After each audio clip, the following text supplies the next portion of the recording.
Bienvenue à l'école secondaire Académie catholique Mère Teresa.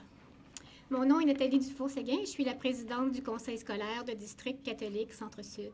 Juste pour passer en revue les points de la conférence de ce matin, alors après les allocutions des personnes ici, il y aura une période de questions pour les gens dans la salle et ensuite il y aura une visite guidée des lieux pour que vous puissiez prendre connaissance de l'état de l'école. Alors, chers collègues, partenaires membres de la communauté et des médias, si je me trouve devant vous aujourd'hui, c'est parce que le conseil scolaire de district Centre-Sud se trouve vraiment dans une impasse. Malgré nos demandes incessantes, le ministère de l'Éducation de l'Ontario refuse aux parents et aux élèves de l'école secondaire Académie catholique Mère Teresa l'accès à des installations scolaires équivalentes à celles de la majorité que l'on retrouve chez les conseils scolaires limitrophes. L'édifice actuel de l'Académie catholique Mère Teresa accueille les élèves depuis 1990. Conçu à l'origine pour être une école élémentaire, l'édifice n'a jamais été doté des espaces nécessaires pour répondre aux exigences d'un lieu propice à l'apprentissage pour des jeunes du palier secondaire. L'édifice dans lequel nous nous trouvons devait être une solution temporaire, un moyen vers une fin, c'est-à-dire une brève étape sur la route vers un nouvel établissement scolaire équivalent dont la communauté catholique de langue française aurait raison d'être fière. Cette solution temporaire est malheureusement devenue permanente. L'édifice actuel ne correspond tout simplement pas aux normes requises pour offrir une éducation scolaire de qualité. Depuis plusieurs années, le Conseil scolaire de district catholique Centre-Sud demande donc le financement nécessaire à la construction d'un nouvel immeuble équivalent, de qualité et donc convenable pour ses élèves du palier secondaire de la région de Hamilton, Norfolk et Brantford. La clientèle étudiante de l'Académie Mère Teresa ne bénéficie pas de locaux à la hauteur de ceux octroyés au conseil scolaire anglophone limitrophe. Vous aurez remarqué à votre arrivée un périmètre tracé de cônes orange autour de l'édifice. Ce sont les dimensions réelles du terrain. Il n'est évidemment pas acceptable que des jeunes inscrits au secondaire n'aient pas de cours d'école. Je vous invite à comparer cette situation à celle des écoles secondaires de langue anglaise de la région. Vous comprendrez mieux pourquoi nous sommes rassemblés ici aujourd'hui. À l'intérieur de cet édifice, plusieurs salles de classe ne comptent même pas de fenêtres. Plusieurs salles de classe ne sont pas insonorisées et les espaces sont petits, temporaires et désuets. Vous êtes invités à aller constater par vous-même l'ampleur des problèmes lorsque la direction de l'école, M. Joseph Allen, vous invitera à faire une visite guidée dans quelques minutes. À ce moment-ci, j'inviterai un élève de l'Académie catholique Mère Teresa, M. Sébastien Lalonde, qui est également élève conseiller, à nous parler de son école. Sébastien.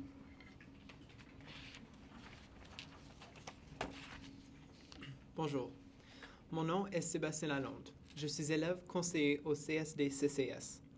J'habite à Brantford, où j'ai fréquenté l'école élémentaire catholique Sainte-Marguerite-Bourgeois de la maternelle à la 8e année.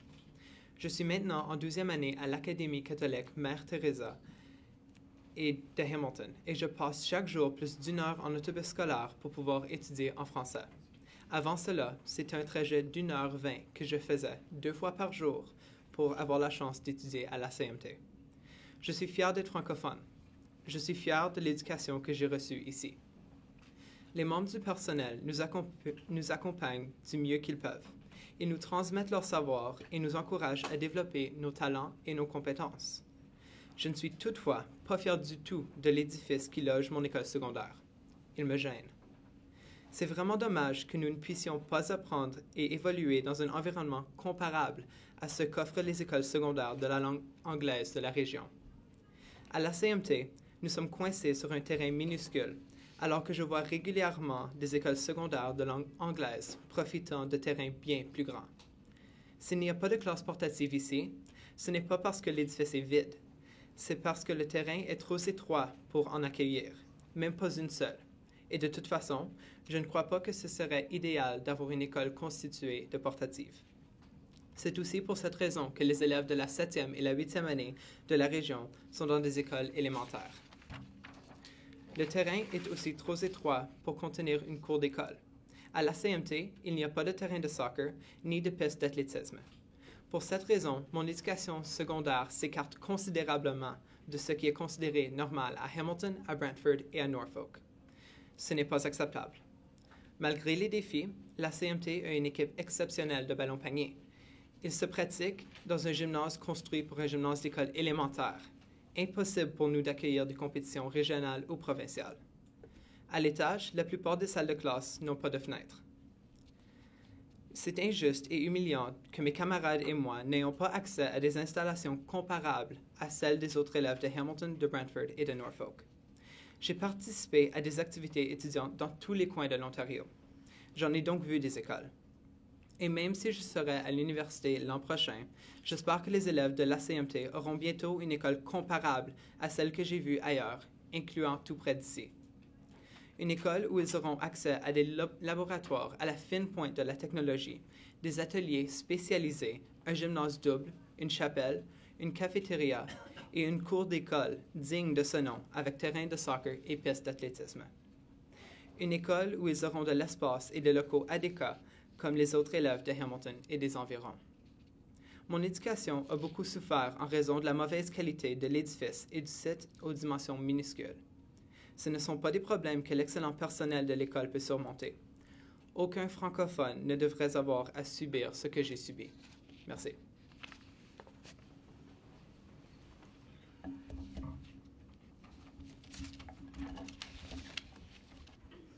Merci Sébastien pour ce beau témoignage.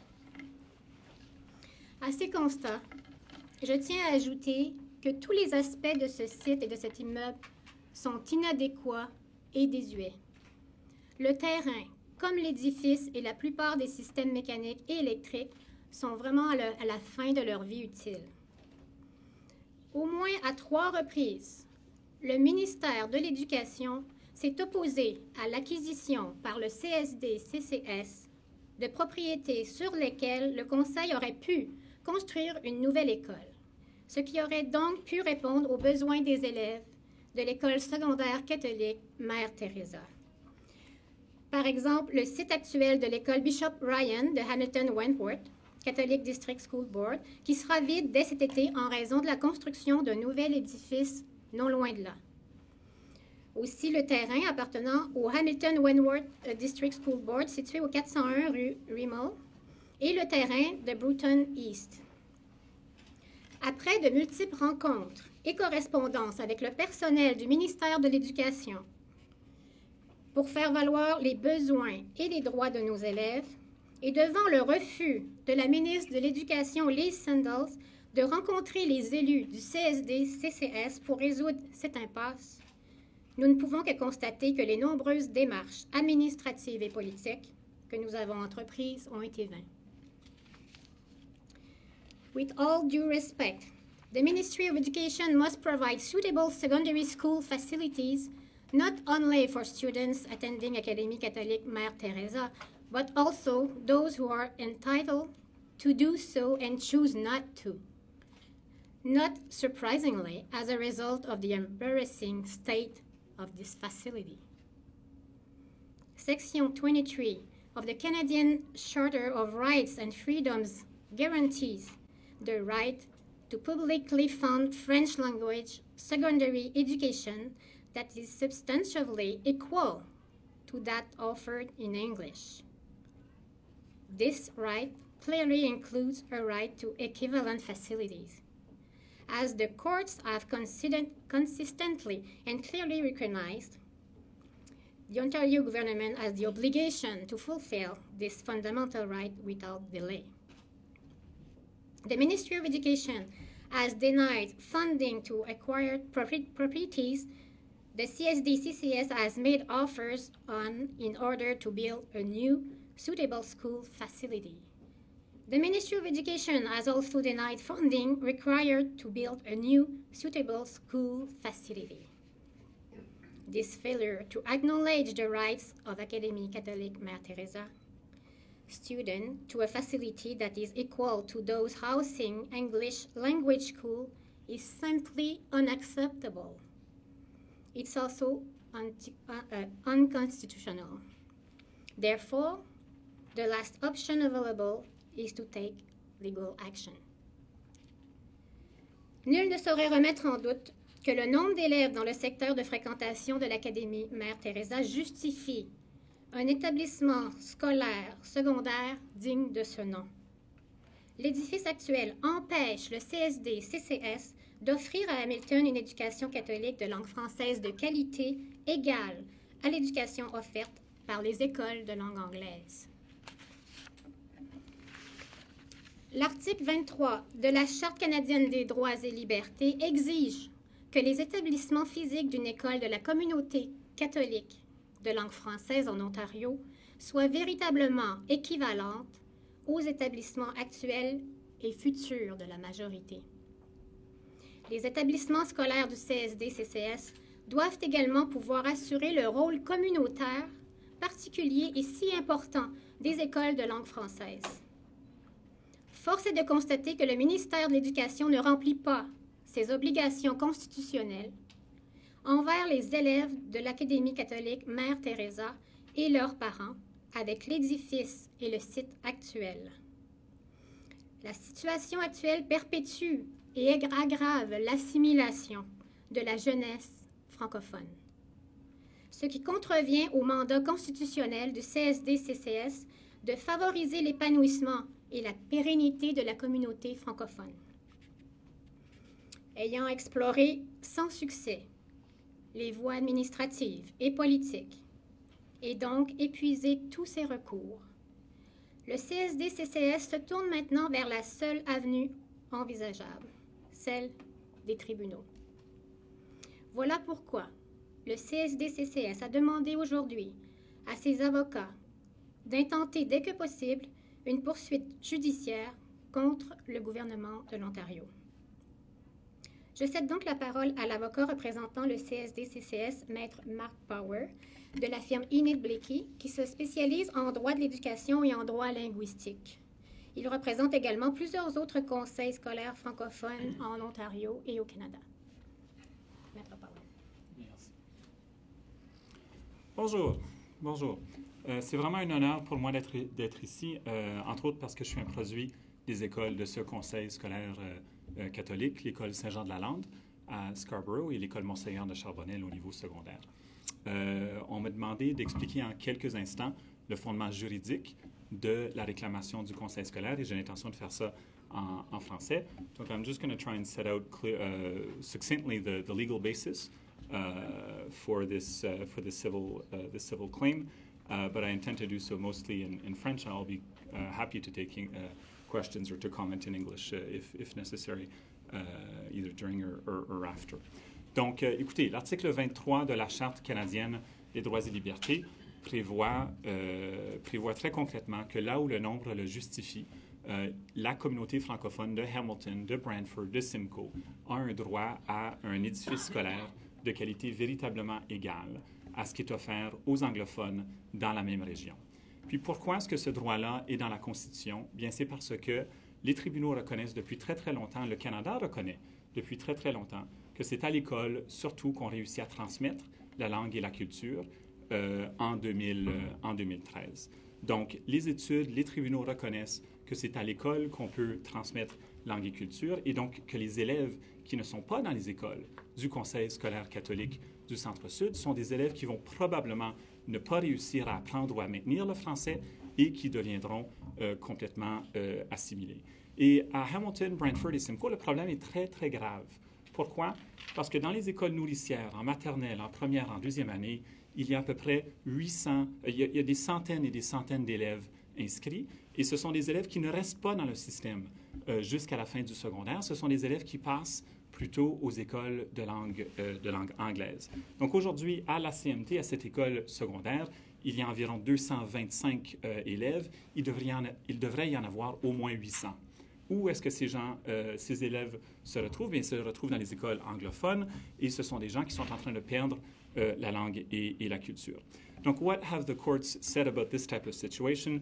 Well, they've been called upon to address this type of situation often, and in almost every case, the courts have recognized that where numbers warrant, Section 23 of the Constitution imposes positive funding obligations, and that's critical. Positive funding obligations that constitutionally require Queen's Park to fund construction of new schools, even if that is costly and without delay. Et donc, ici, dans le secteur à Hamilton, Brantford et Simcoe, la communauté francophone catholique a été très patiente, attend depuis très, très, très longtemps et a dû composer avec une solution temporaire franchement inadéquate depuis trop longtemps. Et donc, les tribunaux, dans ces situations-ci, ont reconnu régulièrement qu'ils interviendront pour exiger des ministères de l'Éducation sans délai l'argent nécessaire à la construction de nouveaux établissements. C'est une étape sérieuse, c'est une étape qui ne se prend pas à la légère, mais c'est une étape, on dirait, nécessaire, étant donné tous les efforts administratifs et tous les efforts politiques qui ont été entrepris jusqu'à maintenant, pendant très longtemps, par le Conseil scolaire catholique de district du Centre-Sud. Voilà pour le moment ce que j'aurais à dire. OK, merci, Maître Power.